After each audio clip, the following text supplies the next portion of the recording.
All right, guys, we're going to do another video today. It's probably going to be a little longer than my normal videos. I'm going to touch base on a lot of different topics today.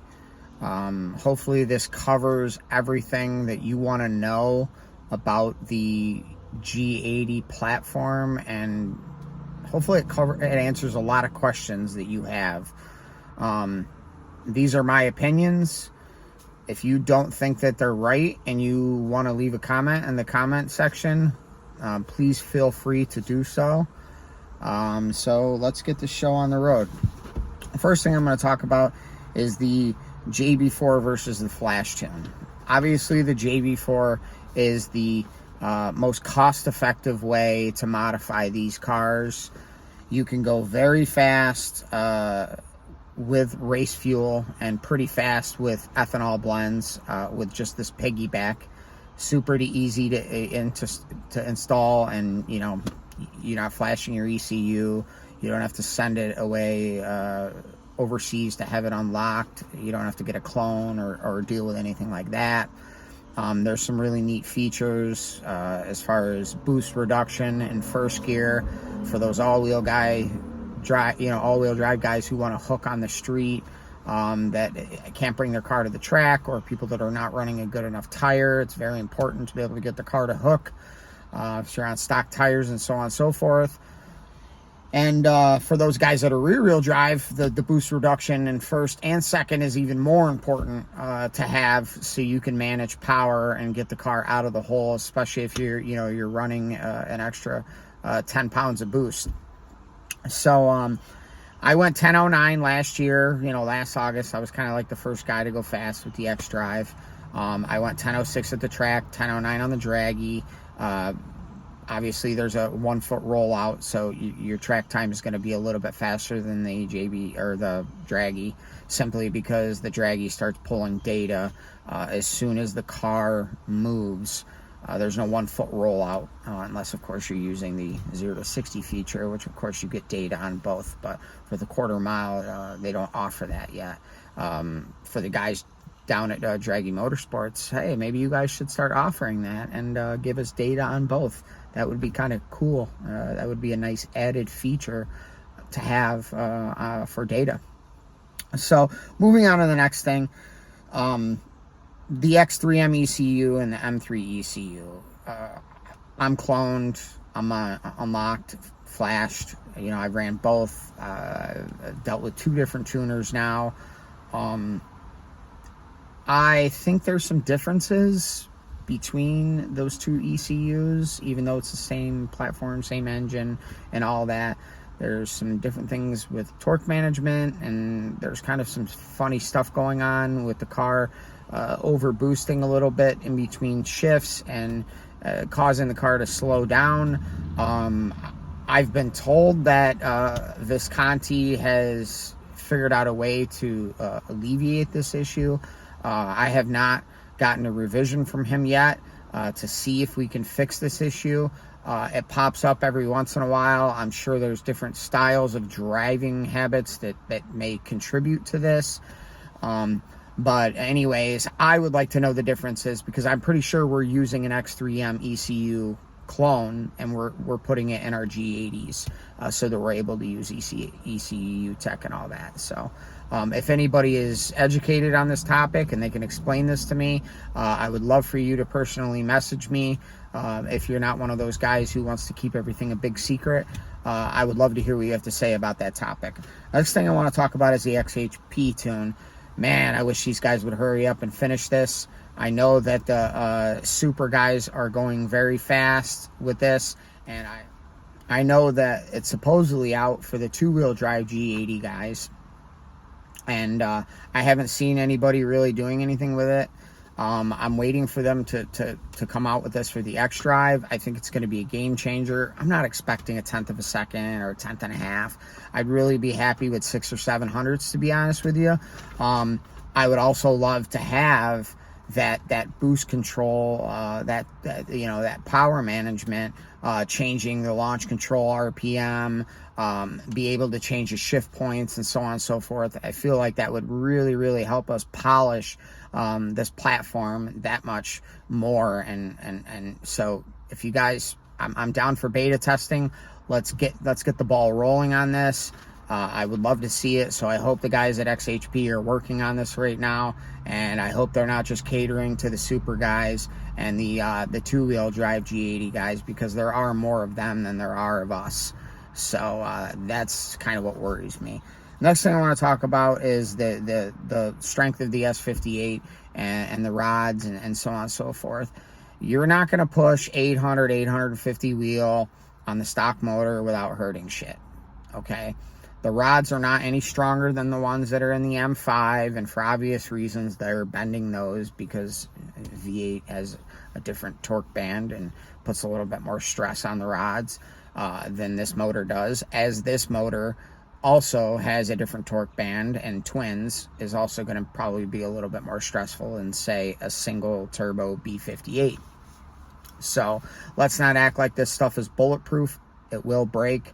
You'll notice a pattern of guys that are now doing short blocks. They're doing pure transmissions for this reason. I'm going to touch base on that here in a few minutes after I get there. So really the safe spot is probably going to be around 750 if you're going to do pure turbos and port. Anything after that, you're kind of just rolling the dice. So if shops are telling you otherwise, don't listen to them. They would love to sell you a short block and a pure transmission, okay? The next thing I want to talk about is the cost to build a mid 9-second G80, So if you're gonna do a short block, we'll say 10 grand. You're gonna do a pure transmission, we'll say 10 grand. You're gonna do port injection, it's another 4 grand. You're gonna do turbos and you don't want to give up your cores. Now you're talking about another 10 grand. That's big money to go mid to high nines. Big money. Now I think it takes away from the cool factor of having just a car with just a downpipe in a tune or exhaust in a tune, or even some guys have gone fast with just a stock downpipe and just a tune, or a JB4 for that matter, and you can go very fast. It's reliable and it's plenty for a street car. That's what makes it way cooler than other platforms. It makes it superior to a GTR platform, or a ZL1 or a CTS-V or a GT500 even, just because we can go really fast with a minimal amount of mods, less mods than they do, and we're actually putting the power to the ground, and we're doing it on the street, unprepped surface, which these guys are not doing. That's what makes this platform so awesome. So for the guys that are out there lying, exaggerating, and advertising to sell parts and services, don't believe that shit, and it doesn't take away from how great this platform is. It's still awesome, regardless. Even though they're lying and they're exaggerating, it's still an awesome platform. It is still, in my opinion, the best platform, especially for the money. Where else can you go out and spend, 80 or 90 grand and have a car that goes this fast and actually plants all that power for that kind of money? You can't. And you get all the luxury, okay? And you get the room, you got 4 doors. So moving on to the next thing, port injection on stock turbos. Why haven't I done it yet? You're probably wondering. Daryl's been 10 on the JB4. That was with the tailwind, of course. I had to have a tailwind. So great 60 foot too, by the way. And I've been 10 on the flash tune. Why am I not going so much faster with the flash tune? Well, the turbos can only flow so much air before they're out of their efficiency range, okay? Once they reach that efficiency, whether it's 29 pounds or 30 pounds of boost, there's nothing else you can do to make more power. I don't care if it's a little bit more boost and a little less timing, or if it's a little bit more timing and a little less boost, different style tuning and so on and so forth. They can only make X amount of power, and they're limited to that amount of power. Let's make sure that phone doesn't dim too much. So that being said, if you do lots of research on E50 versus E85, you're not going to see big power differences between those two different fuels. So it's kind of pointless to do port the only real benefits you're going to see doing port on the stock turbos is you're probably going to see lower exhaust gas temperatures. You know, the combustion's going to burn a little cooler. You might be able to go E98 and lean on it a little bit more, maybe add another degree or degree and a half of timing. But you're not going to go from having a 10.1, 10.2 car to having a 990 car by adding port. And I firmly believe that. That's why I haven't done that. So if you're seeing cars pop up with port, they probably got pure turbos. Let's face it, if you do port injection, your tuner's going to be like, oh, well, we might as well do turbos now because you got the fueling. And you yourself, you're going to be like, well, I already have the fuel, so I might as well do the port turbos or do the pure turbos. You know what I mean? So, and that's a lot of money. You know what I mean? And at that point, you're kind of having to dial the car down and keep it conservative and keep it on the safe side because you don't want to put a transmission in a short block in this car. So something to think about. That is my opinion, and that is why I have not done port yet. I think maybe even some meth injection might be a little bit more beneficial, especially if it was direct port meth injection. Next thing I want to talk about is Catless downpipe gains. Shops are telling people it's 20, 30, 40 wheel. That is a lie. You're going to see 5 or 10 wheel with the Catless downpipe. People are doing them for sound. You can go very, very fast on the stock downpipe. Okay, you can even go fast on the stock downpipe on the Supra. It's probably a little more restrictive because it's a single and we have 2, okay? But you're not going to see big gains with a downpipe. So if you're doing a downpipe and you're expecting big gains, you're going to be let down. It does make the car sound a little better. It does make the turbo breathe a little better, but you're not going to see giant gains.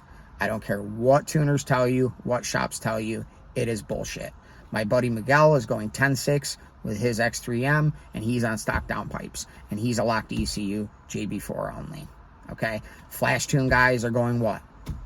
10.5 on average with a flash tune? So, next topic, tire and rim combo. I like to run non-comp wheels. As you know, my car comes with a honeycombs. They're a 2019. I went down to a 1918. This allows me to have more sidewall, more tire options, and I've been able to make that work really well. My 60 foots have been super, super solid.